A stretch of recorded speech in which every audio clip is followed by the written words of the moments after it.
I really wanted to dispel some of the concerns that people had about moving around the country, living in the interior part, because a lot of people have heard of San Miguel de Allende, which is in the mountains. No, we're not by the beach. So I realized that people are interested, but they're not educated, and they're definitely not looking at the map. Hello, everyone. Today, I have the pleasure of sitting down with Michelle Wedderburn, an inspiring entrepreneur and founder of Casa Elm and Hacienda Elm in San Miguel de Allende. In this first part, we're going to speak with Michelle about her personal journey, why she left the U.S., what brought her to San Miguel de Allende, and how she created a life full of freedom and purpose, and how you can make the same transition too. So let's get started in this part one of our interview with Michelle. Welcome to the Retirement in Mexico podcast, your guide to a life of sun, sand, and possibility. If you've ever dreamed of spending your golden years under the warm Mexican sun, surrounded by breathtaking beaches, rich culture, and an exciting community, you're in the right place. We're here to guide you every step of the way with expert insights, inspiring stories, and everything you need to know to make your move with confidence. The best chapter of your life is yours to create. Let's do this. Hi, Michelle. I've been waiting to talk to you for quite some time. You've got a unique business in San Miguel de Allende, so I want to hear all about it. But before we get there, why don't you share with our viewers and listeners, where are you from? How did you wind up in Mexico? And how did you start your business? I am Michelle Wedderburn. I am originally from Toronto, Canada. I grew up in the States in Connecticut, and I moved around just a tad in the U.S. 2018, I decided to make the move to Mexico. Did a little research. I had actually visited San Miguel de Allende in 2005. At that point in my life, I was much younger, and the town was very different, so it wasn't quite a good fit. However, it was a place that I enjoyed my visit. I enjoyed Mexico. In between, I traveled quite a bit in between Oaxaca, Mexico City, and other parts of Mexico until 2017. And I decided to do a research trip. Came to San Miguel, and I just thought it was going to be a good fit for me to raise my son in this place. So with all the experiences traveling in and out of Mexico, San Miguel just felt like a good fit from the family standpoint. Okay. So the reason for your move was just you want to just pack up and raise your kid across the border? Honestly, the biggest reason was I was very uncomfortable raising my son in the United States. I lived in South Florida. There was just a lot of, gun violence and a lot of things that are challenging outside of being a great parent. And I really thought out into the future, okay, what happens when he's a teen? South Florida is a lot of fun, but it is a party place. And I just thought, I really don't think this is the environment that I want to raise in. So that was one of my concerns. I also wanted for him to have a space where he could learn another language and really become a kind of citizen. He can learn about other cultures and just live abroad. And so for me, I think those were my biggest motivations, honestly. I really thought about moving abroad, living abroad years ago, but having a child, I think, helps you kind of put your feet and roots down in the ground, making decisions that are good for your kid. Yeah. Well, that was the catalyst, right? Yes, absolutely. So you went to all these other places in Mexico. So why San Miguel and not Mérida or Oaxaca? I did research on Mérida. I just felt that coming from Florida, I didn't necessarily want excessive heat, even though I do love the heat. I love that weather. I love the beach and things like this. But I thought that San Miguel, for me, because it felt more family oriented, would be a better fit. And so I did a research trip twice. The first time was just to try it on. The second time I came and I did a research with the schools just to see what they looked like. And Guadalajara wasn't the fit. I really wasn't interested in being in a bigger city. I did go to Mexico just to see what was that like. I never made it to Mérida, actually, but San Miguel just felt very community oriented and also family friendly in that age bracket in terms of parents, and a mix. That was also important to me as well, is to be in a more like kind of international mix. And I'll tell why. Because I'm actually Canadian, so I was born in Canada, and my parents migrated from Jamaica in the 60s to Toronto. So I was born there, and then they moved to the United States in the early 70s. So my experiences as a child was spending summers with my aunts and relatives who still live in Toronto and area. And so for me, I always had like this kind of big city attraction. And so when I was pregnant, I thought, maybe I can move to Canada, but I really, really do not like the cold weather. So Mexico just felt like a good alternative based on the previous experiences that I had traveling in and out of Mexico. I really like Oaxaca, but my experience in Oaxaca was in like the beach towns, more rural, and it just didn't have enough going on for me. So San Miguel just felt like a good fit. So was it just you and your son that made the move? Initially, no. Initially, I was married, and now I'm not. And actually, that's a big part of my motivation with starting my business, which we'll get into. But my motivation to move here was really around my kid and making sure that we were in a different environment. And now we're here, and it's just the two of us. Okay.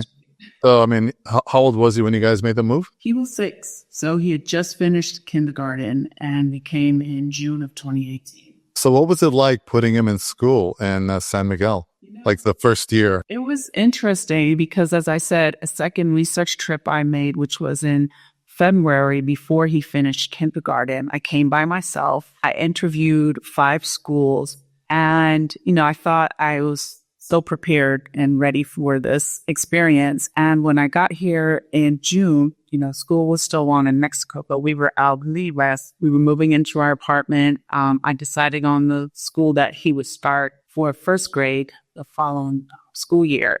And when that rolled around, it was in September of 2018. We got the uniform and all the things, got him all signed up. And I would say within 2 months, I realized it wasn't a good fit. And there was a kind of a backup plan B school. We went over there for a few months, and it still wasn't a good fit. And I remember at the end, towards the end of the school year, I would say in March or April of 2019, I remember just kind of talking to him and saying, the intention to move here wasn't for him to be this perfect child and form and all the things. This is a huge change for not just the parents, but also for children, no matter what their age is. And so I decided that what he needed was to be in an environment that was loving, that was welcoming. And, I found kind of just like a regular homeschool situation. And I said, I just want you to learn the language and you have fun. I want you to remember this as positive and not negative. So the first year was a bit bumpy, but what I would say to parents is give everything grace and also make sure you give your children grace. They don't have to perform. Schools and teachers, it's important for that to also be comfortable and happy. It's a huge adjustment to move abroad.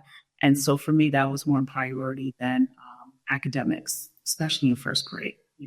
So question, you said you looked at 5 schools. Were they all public schools or were they some of them private school bilingual? And number 2, why weren't some of the schools a good fit? Most of them were bilingual. I never looked at a private school because I just thought that would be a bit harsh for him.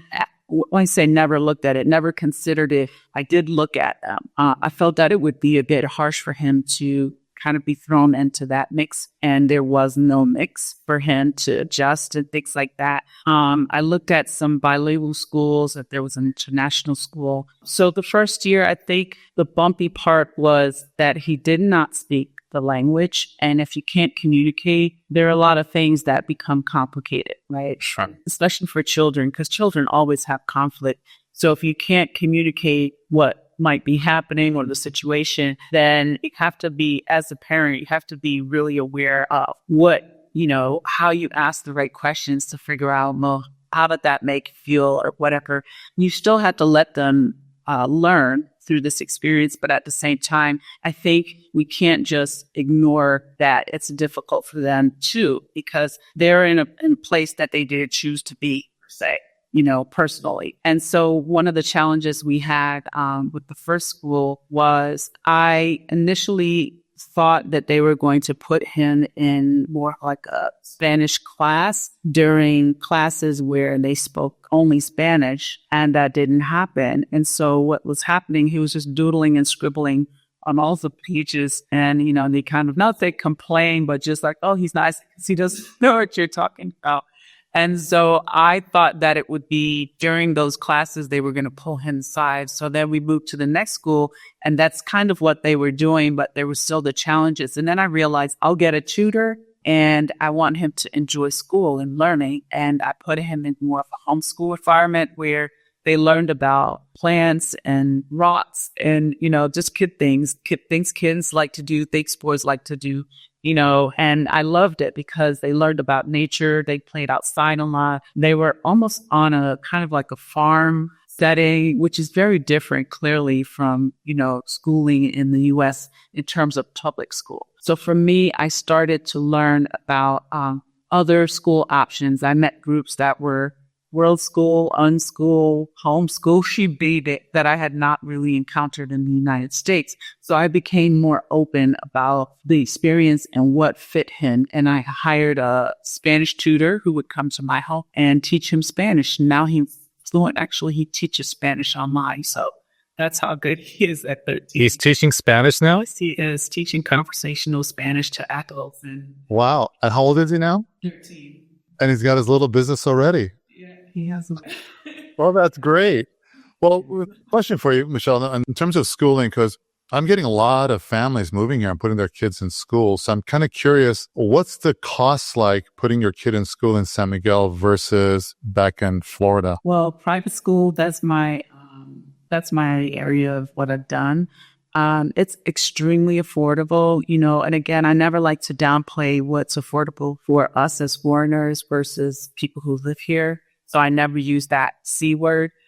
I like to say that it's more affordable or it's more inexpensive for us based on what our earnings are. But in the United States, there was a school that I just loved their concept. It was in West Palm Beach area.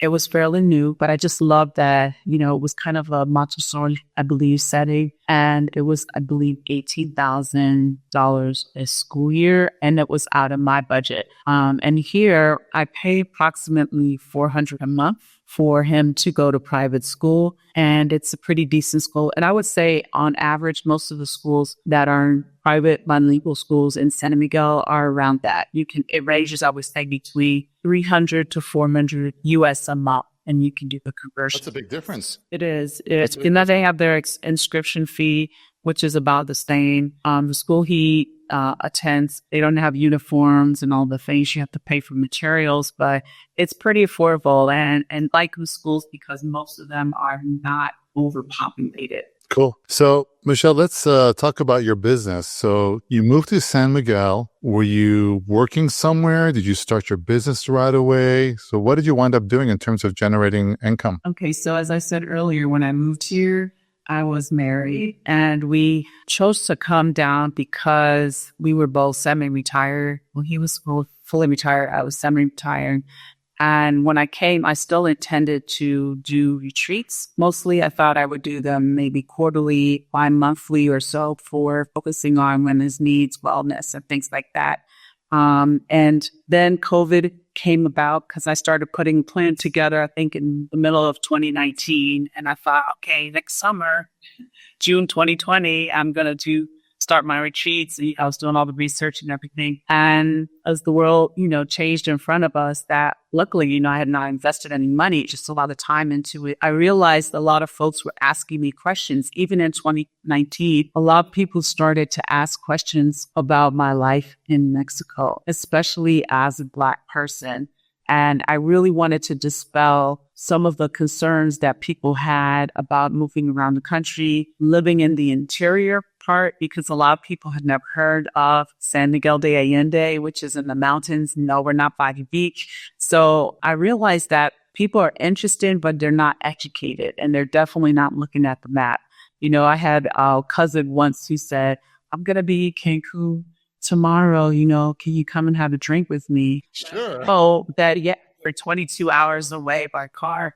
And she had no idea. Neither did I. I mean, I knew I was far away, but I didn't know I was 22 hours away. And so I realized that fear, the propaganda, the subliminal messaging that we received over the years of, growing up in the North, that people are not overly educated and they're not necessarily necessarily seeking it out to read about it. And I thought it was important to start educating people. So I created my channel where I was highlighting things that I was doing in Mexico, taking trips, road trips, driving around to places very close to San Miguel or 3 or 4 hours from San Miguel because I wanted to explore this beautiful country. And then I realized people started asking a lot of questions online. They would ask if they could talk to me. And I felt that there was a need to educate. And I started my consultations initially. And then in 2021, I started doing free webinars for relocation information. And there were so many people who were asking questions and signing up. And in November of 2021, that's when I started looking for a place. Actually, it was October 2021. I started to look for a place to house people because I had a group coming in January of 2022 for relocation. And I was just going to rent, rooms somewhere and put them there. And then I realized that I needed to have a place because it was important to me that when people walked in, it represented who I was and what I was doing. So when you said you had a channel, like a YouTube channel, is that what it was? So you're basically recording videos of your life and your travels, and that kind of snowballed into having a webinar, and now you've got a little business that's starting up, right? Yes, absolutely. So it did snowball into a lot of questions and people wanting to do consultations to relocate. What do I have to do? I realized too, even from my personal experience, how many mistakes I made, how much it cost me.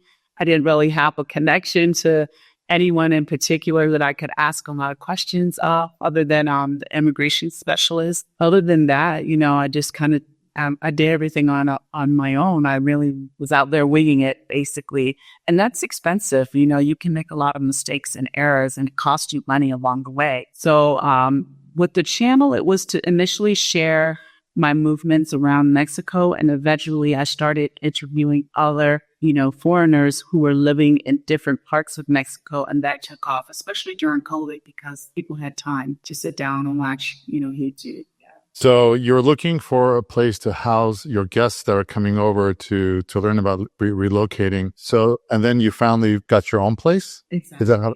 Yeah. So I had the webinars, and I had conversations with several people about where I could maybe house them in a guest house space here in San Miguel. I had a great conversation with the gentleman who had a nice guest house that, was kind of closer to Central. And he said, sure, I can tentatively put you in. And he was very flexible with, the arrangement. And as the months rolled forward, closer to January 2022, and then my own personal, things that were going on, I remember thinking, okay, I need to reformat my world and my life. How do I, create a business, but also, become an independent person with my child and still remain in Mexico and support what I'm doing here and stay here because I love living here.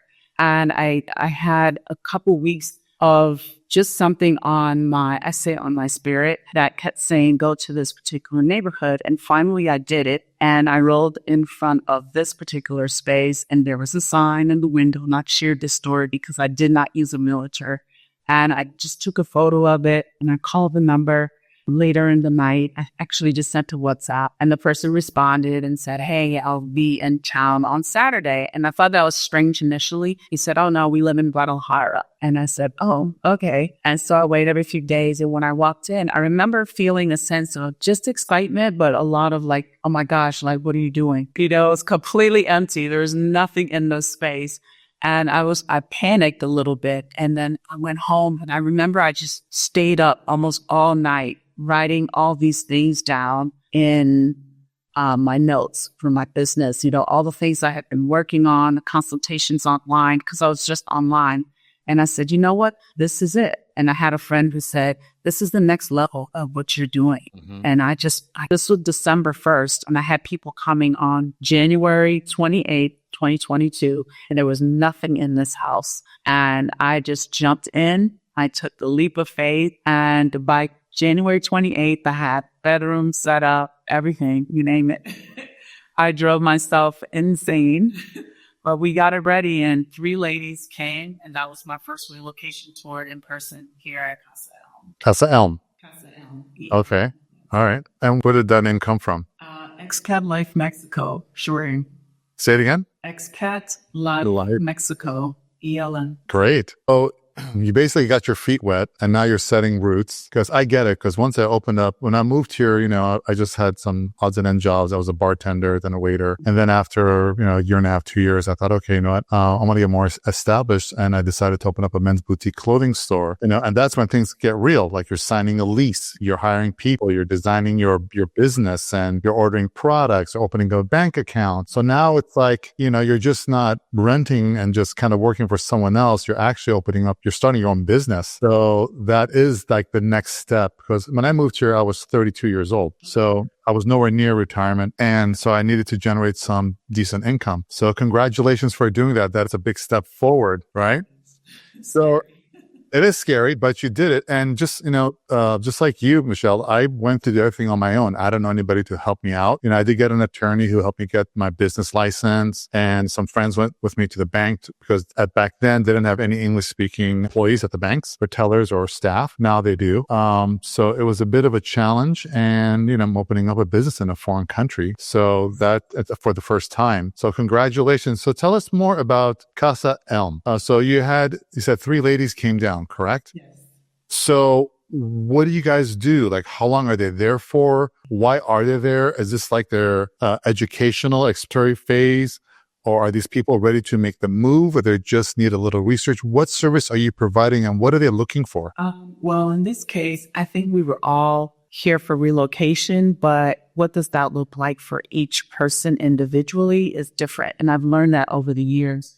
The first group that came on the 22nd, the 28th in 2022, we did a 2-week experience. So the idea was to educate them while they are here, but also for them to kind of try on what it feels like to live in San Miguel de Allende in Mexico. So you had, moments where you can go out, shop, go to the local markets, have breakfast or lunch with someone you met in the store or restaurant, things like this. But also the group that's in the house is sharing kind of a similar, time. They're together. They don't know each other. So these 3 ladies, 2 of them came from New York, apparently did not live that far from each other, but they didn't know each other till they got here. And one lady came from California. And so they were my first, I call them my angels that arrived in Casa Elm, because again, I was going through my personal things. I just took a leap of faith because I believe in walking in purpose and following intuition.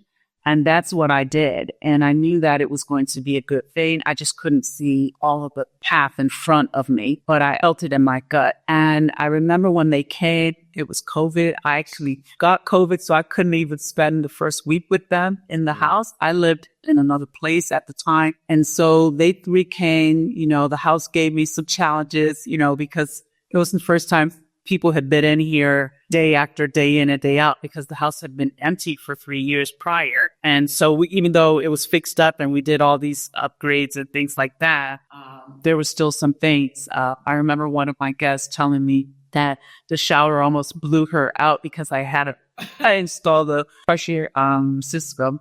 And the way the shower head was installed, and she was at a certain height, it just kind of came shooting out of the shower, and just, things like this. But it was all of us here together, and, they were so, in sync with each other. They told me they stayed up till 2:00 in the morning, talking, drinking tea. So it was more than just people coming for a tour. It was people coming to see what the next chapter of their life could look like. And I started realizing the space was more than information, even though that is what the program is about. And it was important for my program to teach people how to move to Mexico the right way, because as you and I both know, a lot of people have lived here for years on a tourist visa. And so for me, it was important to give them the experience, help them integrate into the community, but also educate them. So my program is about educating, not just about immigration, what can I get for my money in regard to the house, what neighborhoods. We do all of that. We do neighborhood tours.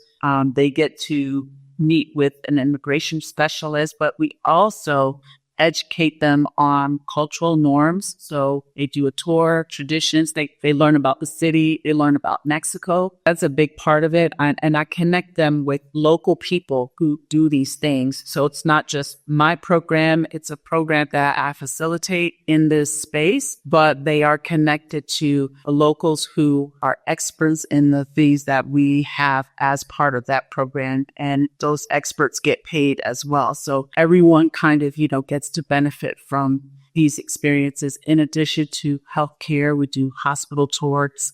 They get to see the facilities that are available to them because that's also a big deal. So this program has morphed and become bigger than it was. But the idea is for them to come experience it and decide later on, does this work for me? Do I like San Miguel enough to move here? And even if afterwards they decide to come, they can stay at San Miguel, Casa Elm if they would like while they're looking for their home, their full-time home. So how many rooms do you have at Casa Elm? Initially, I had 5 available, 2 queens and 3 king rooms. And now I have 4 because I live here. So I actually, in the place where I live, it is 3 levels and it's a very nice sized home. So people are not on top of each other. I have 3 king rooms now and 1 queen. And the queen room is on the main level when you enter through the front door, main level of the house. And then the other 3 rooms are upstairs. But it's a nice, Spanish colonial home. It's spacious and it has a beautiful backyard and the front garden. And we're in an area in San Miguel that's much quieter, so we're not in Central. I just like to say that to folks who might be looking to be directly in Central, but we're not far from Central. We have, transportation that will take you into the center. It takes 10 minutes to get there. So 4, let's call them suites, I guess, right? 4 rooms. Yes. So that means you only take on 4 clients at a time, or do you have people staying in maybe somewhere else as well, or you just focus on just those 4? I mean, yes. To answer your question directly, yes. It's usually 4. We have 2 rooms that can be converted to twin beds. So technically, if you're coming with someone, I've had people who came with a daughter, grown-ups that came with a daughter or a child that's a teenager, they're interested. And then what we will do is take the king suite, junior 1 and junior 2, and we can separate those beds. So technically, we can house more people in those 4 rooms. But normally we have single people who come or couples, and that's what we do. If we ever had an overage at any given point, yes, we put them, they could join us on the tour and just get their own accommodations. But that hasn't happened. Most of my groups are, I would say 3 to 4 people at a time. And I offer my programs several times a year. So they have a lot to me to plan around that. So that was my next question is this program. I mean, it's when does it start? When does it end? I mean, do you do one program per month? How does that work? In my history, I have noticed that the summer months are not as busy. And also this at December, January, it just depends. So historically, what I usually do is offer my program about 6 or 7 times a year. This year, I started a half-week program based on a client who said, I just don't have that much time to stay for a full week. Because I was initially doing Saturday to Saturday and then Saturday to Friday. So that Saturday to Friday is my full week. And it is a little bit different because what happens with that is the clients get to see and do a little bit more. The half week tour is Sunday to Thursday, and they arrive Sunday night. We do a welcome dinner. Monday, you jump right in. There's no time for a lot of other things. We jump into the program. We have presentations. They get picked up from the house or someone comes to the house. Typically just an immigration person comes to the house. They go on a tour. They go see the hospitals. They go check out the town. The next day, we'll do a real estate tour. They will get to go also to see neighborhoods, and those are 2 separate things. And then the other days, we'll maybe take them to a market. They meet with the immigration specialist in the evenings, so everything is kind of condensed into Monday, Tuesday, Wednesday. You check in on Sunday, they check out on Thursday. this works for people who are still working, right? People have a little more time, they want to do a little bit more. They get here on Saturday. We have our welcome dinner. I usually invite other people that either have done a program that are living here now and or just individuals that I think that they will gel with and maybe make a friend with. And then on Sunday, we'll do kind of like a Vineyard experience where I like to educate people that there's not just Central. There's a lot of things that you can do outside of Central as well. So we usually will go to a Vineyard. We'll have a nice brunch or something. I like to show them around, let them see the city, stop at the, places where you can get a view, take pictures, and just kind of, explain things and talk about my experiences in different neighborhoods from my perspective. And then on Monday, they start the same program, but there's a little bit more time for them to have half days off. And then there's a free day. Sometimes we'll go to the hot springs at the end of the week. And then I have a farewell dinner for the full week tour. So there's a lot happening, but it gives them a very well-rounded viewpoint of the city, what it entails to move here, what it looks like. It gives them a very rounded viewpoint of the neighborhoods, what they can get for their money, whatever their budgets are and things like that. And it also connects them directly with resources and people. And I think, yes, you can do all the research online, but there's nothing like being there in person. Yeah, absolutely. Yeah. I think we're doing research online is step one. And then step two would be to go and actually experience it. And it sounds like you guys have a wonderful program. That's jam-packed, but it's all really important, relevant things you need to learn from the neighborhoods, from the real estate. If you're going to buy, you're going to rent, immigration specialists, and doing all of that. I think that's fantastic because you're really showing them what life can look like living here and the things you need to do. That's wonderful. So once someone finishes your program, what do they typically do next? They go home and think about it? It's arranged. And I tell this to all of my online consultations, to people who come here or people that, come and visit and they don't do a program because that's an option. I always want to emphasize that too, because people think I only do the program. That's the only way I can stay at Casa Elm. No, you can stay here as a guest as well. What I've noticed is that everyone's journey is very different. It's really an individual thing. The blueprint is different for each person. So, for example, if someone is retiring in a year, right, they may start planning this far in advance. I even have individuals who plan 3 years in advance, and they just want to know, do I want to stay half the time where I live? I have a few clients there, I want to stay half the time in the U.S. and I want the other half to be snowbirding. And, that's their approach. I have other individuals who literally only did online consultations with me, extreme planning, from the U.S., had never been to Mexico before, and just let me know when they were coming, booked 2 weeks with me and said during those 2 weeks, they're going to find their place. They know for sure in their heart of hearts, this is where they want to live, even though they'd never been here, and packed up and showed up. And I had a few of those. Yeah, it's just incredible for me. It's incredible. Yeah, and they're just sure. So I tell my clients and people online, I talk on my channel, I always say, you really need to know yourself. You need to know who you are, your tolerance level, because as much as people hear about living in Mexico and it sounds fantastic, there are a lot of challenges, okay? And there are a lot of emotions that are involved. And so that's one of the things I started to kind of talk more and more about over the past 2 years is the psychology behind moving to Mexico. Why I'm leaving, how much can you tolerate in a new country if you don't even speak the language well?